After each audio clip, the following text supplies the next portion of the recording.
Deciding on a career and what to do about education at our age is a tricky business. There's plenty of advice from parents and schools, but deciding if it's right for us, well. To try and find out more about what some of the options are right here in Southampton, we got together some young reporters from the city schools, and this is the story of what we learned and some of the interesting people we met along the way.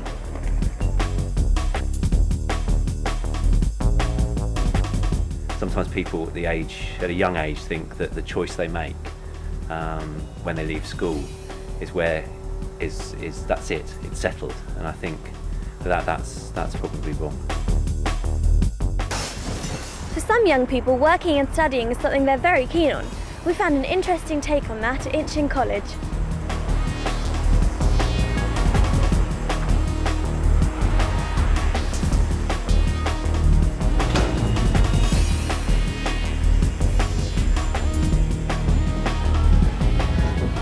My name's Hilary Taylor. I'm the Learn and Learn Coordinator for Inchin College. I run a scheme that helps students gain valuable employability skills while at the same time studying full-time, Monday to Thursday in college with qualifications as diverse as IT, business and leisure and recreation. Our students are helped to gain a job of their choice or come to us with some ideas of where they want to work. I'm currently in Debenhams, where one of my students, Jamie Simpson, is working in the media department. The Learn and Learn scheme really benefits me because it gives me qualifications from the subjects that I study at college, and as well as this I enjoy working at Debenhams and getting a really good work experience. The tricky bit is not many of us really are sure how we want to spend the rest of our lives. Two of our reporters went to meet Lena Samuels, who had been through just this sort of experience and now runs a global business of her own. Did you have a job when you was at school? I did, yes. I think my first job was working part-time on a Saturday in Debenhams in Oxford Street in London, and that was good fun, especially because being quite shy when I was at school, it meant that I had to talk to the general public and approach them and try and sell them things like handbags and underwear and swimwear. When you was younger, what did you want to be when you was older? It's always $1 million question that all your relatives ask you, isn't it? So what do you want to do when you grow up? And I never really had an answer. I didn't have a clue, to be quite honest. I had lots of different ideas. I used to do all the sort of game playing and role playing things that you do when you're a kid. So I used to pretend to have magazines and used to muck about pretending to sing and thinking maybe that was quite good in front of Top of the Pops. I know my mother thought I would be good at doing things within the media, but at that stage I was quite young and I really didn't have the confidence to think that would be something I would be good at, so I dismissed that one out of hand quite earlier on, which is quite laughable really when I look at what I'm doing now. I work here as co-director in Fry Samuels, which is a business consultancy and training organisation. I did a weekly broadcast programme on an independent radio station in Southampton, which was South City, and as a result of that I ended up freelancing for BBC Radio Solent. And what I do there is I both present the weather as well as produce some of the programmes, which involves quite a lot of research and making sure that the programmes work. You're obviously very successful, but what in your opinion do you need to be successful? I think perhaps determination and a little bit of self-belief, because I think if you believe that you can get somewhere and you keep on trying, even if you have a knockback, and I think perhaps not doing brilliantly at my A-levels was a good example. I may not have done as well as I could have done, but I was determined to get to the next stage, so I went back and redid them and got better grades. So being determined, sometimes being focused, they're a combination of different skills, I think, not perhaps one single skill, but having drive, ambition, enthusiasm, enjoying life, seeing the positive things in life rather than the negative. Of course, the biggest problem always seems to be making a career out of something we really like.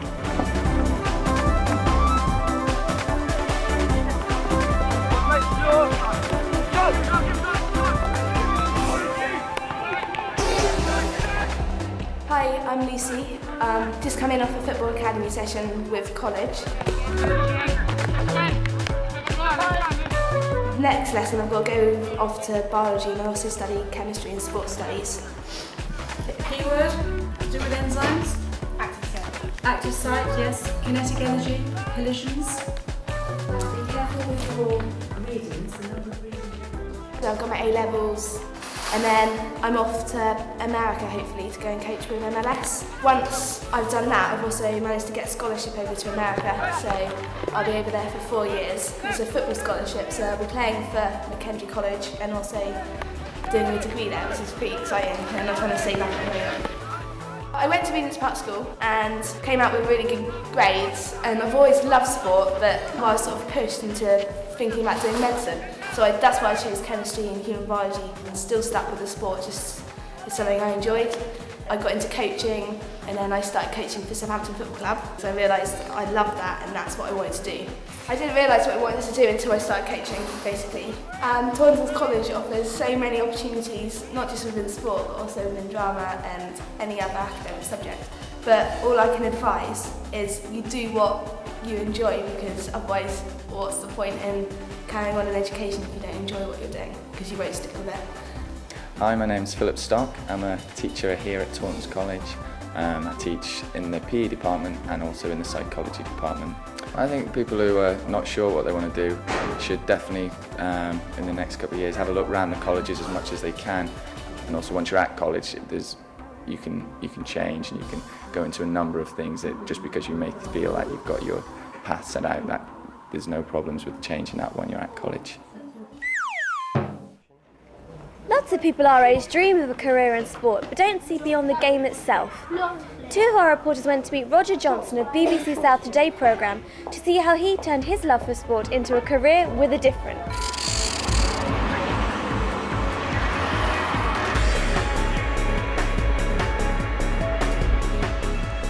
How much money do you earn? How much money do I earn? Not enough. Journalists in the BBC earn from about £18,000 a year. How did you get where you are now?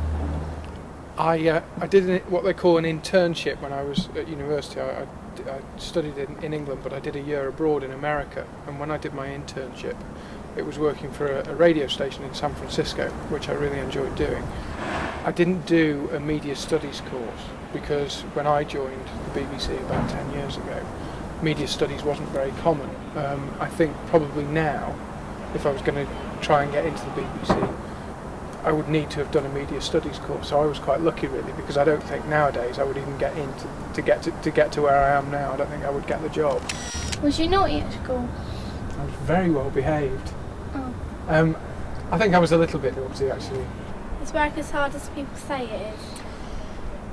Work is hard because you have to go and do it. I mean, I know you think you have to go to school. Work is hard. I'm lucky because I really enjoy my job. But it is hard work because, the older you get responsibilities. I've got a little baby now, me and my wife, so I've got to go to work because we've got to pay to heat the house and pay to feed him and everything else. But really, you have to enjoy your time at school because it is such good fun, and you'll look back and wish that you could do it again. And just enjoy it, but when you've got to work, you've got to work. When I'm older, I want to be a fitness instructor. Do you have any advice? Well, work hard. I mean, I know that's a real cliche. If you want to be a really top fitness instructor, you've got to understand the science and the physiology, I would think, that goes behind fitness and physical activity. So if you can do it, go on and study at university and get some bits of paper behind you and just going for it and believe in yourself, Supposing you want to specialise in a trade, getting to work more quickly, the people at Southampton City College came up with some helpful advice. Southampton City College is the largest post-16 college in Southampton City. It focuses very much on skill-based qualifications, those qualifications that can lead into a profession, covering all sorts of different areas, from construction through to beauty therapy, catering, hospitality, leisure. We get lots of students that, while they're on School Links programmes, not entirely sure what they want to do, but we're able to cater for them by giving them short taster programmes so they can experiment with, first of all, going into one section of construction studies. Well, I would like to be a carpenter.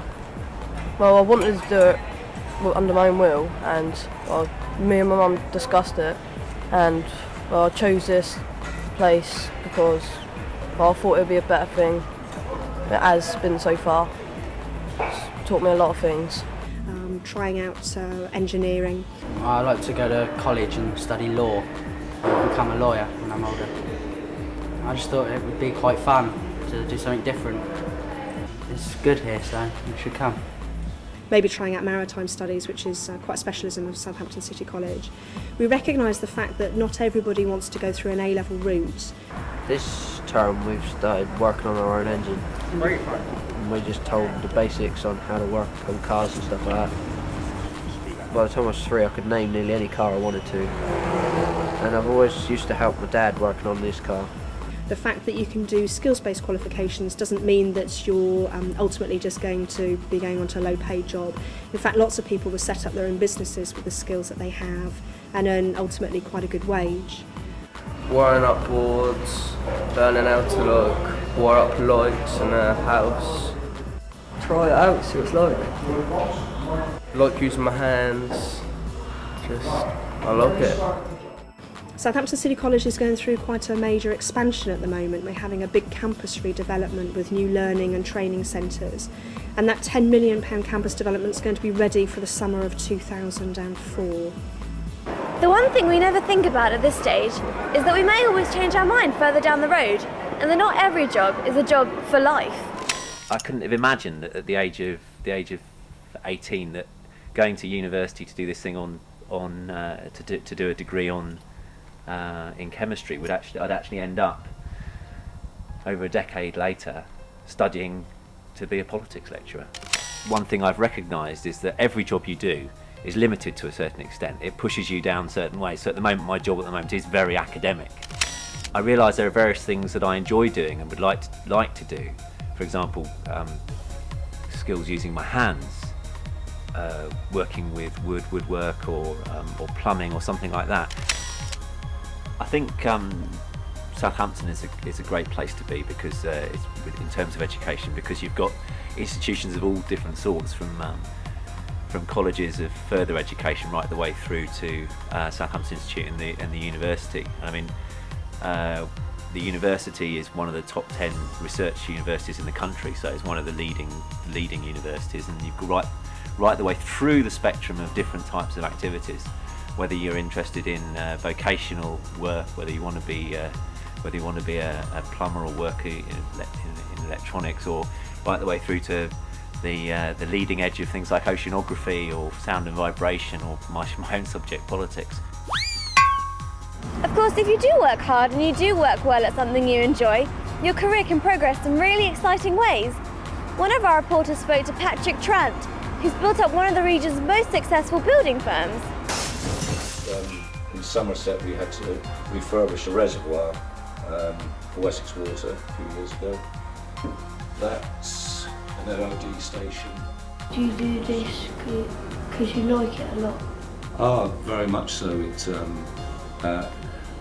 when you do an office block or you do housing, a retail park, whatever you're involved in that, you're a participant in that, you can walk away and you've actually built something. There's a product there, you're not just passing paper around an office, you've contributed and it's going to be there for the rest of your life and for generations to come. It's creative, I want to be on the creative side. As I say, it wouldn't have suited me to be in an office writing insurance policies. I think the opportunity now is golden for people who want to be plumbers, carpenters, bricklayers, chefs, mechanics. My advice to you is look at an industry that's got potential. Very important then to pick an employer that's going to give you the training in what you want to do. When you're a boss of a building company, do you get nice cars and stuff like that? Yes, there are some nice perks and a car is one of them. Would you like to come and see it? Yes, please. The Ascension Islands in the south.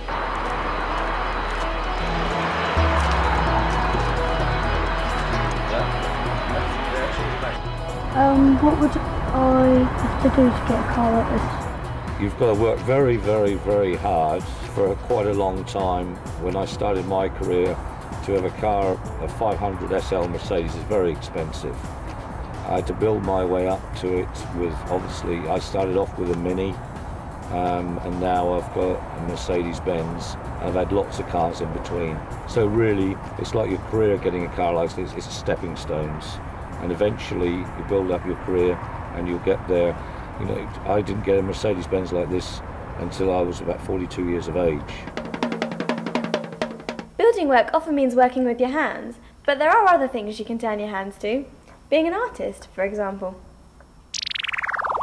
Do you feel opening up Gary was a worth investment?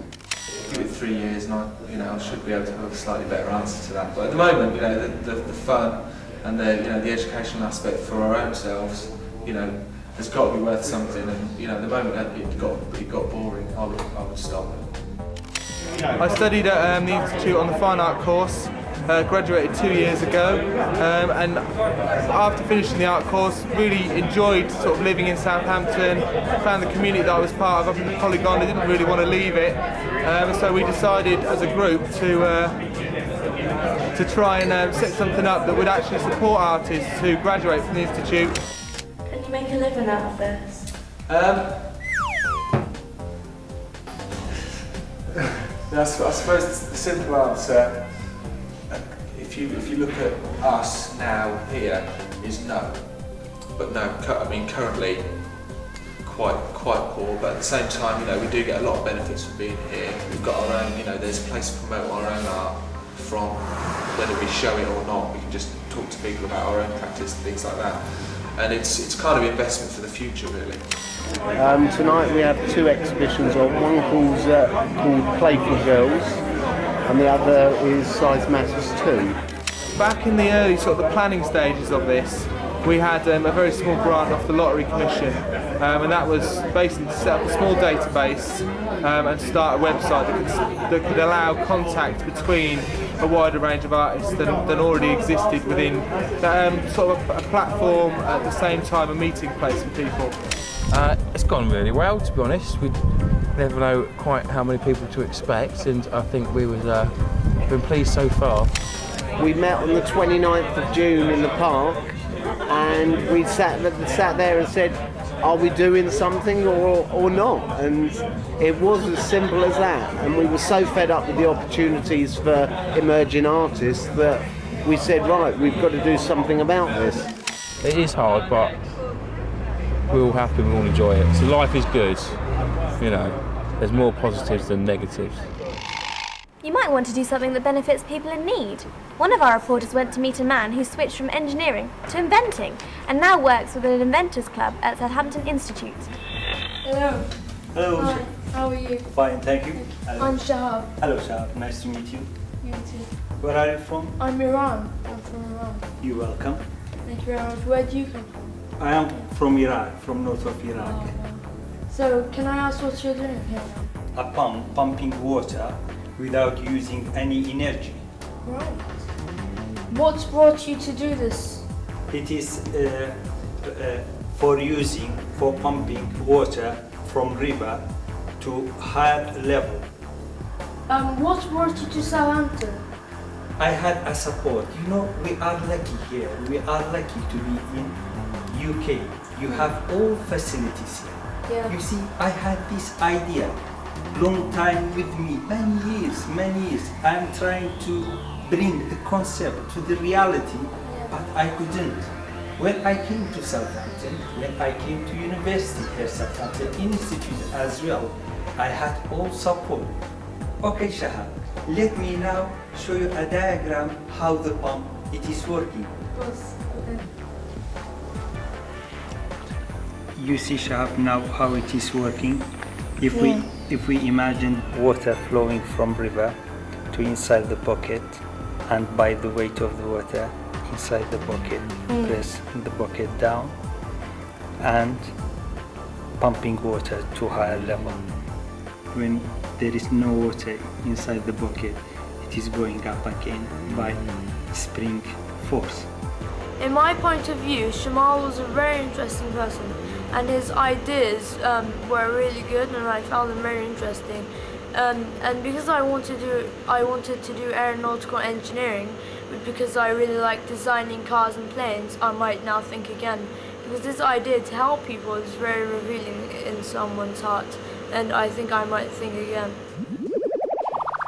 Being told what's best for us happens all too often, and sometimes it would be really good to talk to somebody independent about our choices and the things that affect us. Hi, my name's Kevin Allen. I'm the manager of Connections here in Southampton. Connections is a national programme that's been running here in the city for about 15 months, and it's about giving advice, information and guidance to all young people, enabling them to achieve their potential. So we're interested in courses, anything that's creative that will help young people to achieve. Everybody's different, everybody learns in different ways, and that's what's so great about the sort of programmes and sort of courses that are now available in colleges and training establishments right across the city. Connections offers young people a whole variety of ways to receive information, advice and guidance on all kinds of courses and life issues that may be affecting them in some way or stopping them going forward. So there are now personal advisors that are available in every school and college. There are one-stop shops around the city, and then there are other ways that people can access information online through Connections Direct or telephone helplines. They're all there to find a way that is suitable for every young person. But the important thing is that they get the advice and support they need so that they can move forward. I've learned a lot making this film and we've had a lot of fun. It's helped me. You see, my parents want me to be a lawyer, and that's cool, but I want to be a TV presenter, and here I am. So, the thing to remember is, don't panic, don't rush, and don't feel you have to take the first thing that's on offer. It's your life and you have to live it. Plus, you can always change your mind if you want to. The most important thing is to follow your dream, and you never know, it might become your reality.